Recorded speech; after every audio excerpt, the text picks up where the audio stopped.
Hello guys! Welcome back sa ating channel. Ito po muli si Skywalk TV at ito ang ating pinaka-latest update dito po sa New Manila International Airport Update. January 28, 2024. At tuloy-tuloy ang ating pag-update dito mga kababayan upang mabigyan kayo ng mga impormasyon at mga latest na kaganapan na ating pinapakita sa inyo. Ito po yung maabot ng 2,500 hectares sa mga bago natin pasok. At yan, dahil ito'y tuloy-tuloy na po, pag ito'y natapos, ito na po ang magiging resulta dyan mga kababayan. Grabe, napakaganda na ating ipinapakita sa inyo. Isa po ito sa magiging pang world class na gagawin po nilang airport dito po sa may Bulacan. Ayan, nakapaglatag na po sila dyan ng mga bato-bato. Ayan, na tinatawag ng riprap. Dire-diretso yan.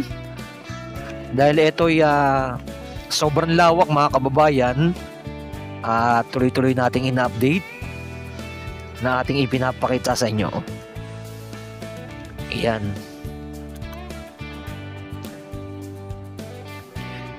Yan, inabangan natin at by December po ay matatapos na po ang kanilang pagtatambak po dito.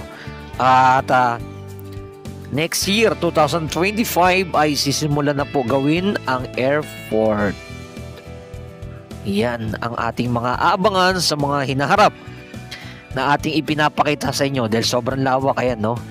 Itong area na to, ito'y dating mga tubig, no? Ngayon natambakan na to po nila ng mga buhangin. Ayan, no? Medyo mataas-taas po ang kanilang pagtatambak na po dito mga kababayan na ating ipinapakita sa inyo. Dahil ito'y tuloy-tuloy nating ina-update dito po sa may barangay Taliptip, Bulacan. Ayan. Yan, dito na po sila sa pinakadulong side. Nandito po yung mga heavy equipment nila. Ayan, ganito na po ang kanilang mga ginagawa po dito. Tuloy-tuloy pa rin po yung pag-aalis nila ng mga tubig sa ilalim po ng buhangin. Ayan, nandiyan sa pinakadulo yung mga heavy equipment. Ganito na po ang kanilang mga ginagawa dito. And comment nyo na below kung ano masasabi nyo po dito sa ating pinaka-latest update dito po sa may Bulacan. Huwag kalimutan mag-like, mag-share ng ating pinaka-latest update. Ito pong muli si Skywalk TV. At ito ang ating mga latest update dito po